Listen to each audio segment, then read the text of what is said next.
baba ngayon sa ating batch 4 na litos. So marami ng harvest, and then yung carrots is possible na din. Tulad nito is maraming damo. Yan, may carrots na yan sa gitna. On behalf, may tanim tayo ng carrots, kailangan din natin mag tanim ito sa katabi ng Madre de Agua. So paano naman ito itanim? Ito lang, mahirap kasi walang humawak. So ito lang yung itanim niya, yung talbos. I-cut nyo lang, hindi nyo ipabaliktad. Ito yung guide nyo kung paano siya itanim. Yung dahon niya is ganyan. So dito itusok nyo lang. Napakasimple lang. Yan o. I-distance nyo yung malayo-layo, mga 1 to 2 meters. Pwede na yan.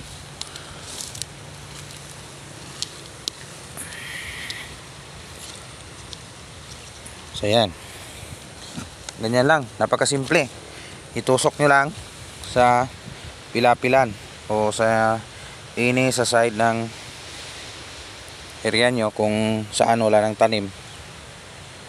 Kasi sayang din naman yung area na pwede pang pagtaniman. Kasi ito pang matagalan ito guys. Pwede itong pang mahaba. So kailangan siya ng mga oras na matagal-tagal. So kung yung tanim nyo is masilungan, papangit naman. So yan lang, napakasimple, tusok-tusok lang.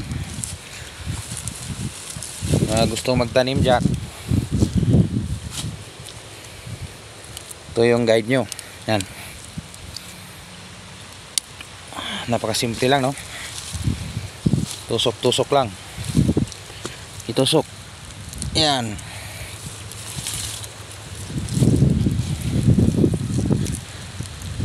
So yan, automatic. May anong puno tayo? 1 2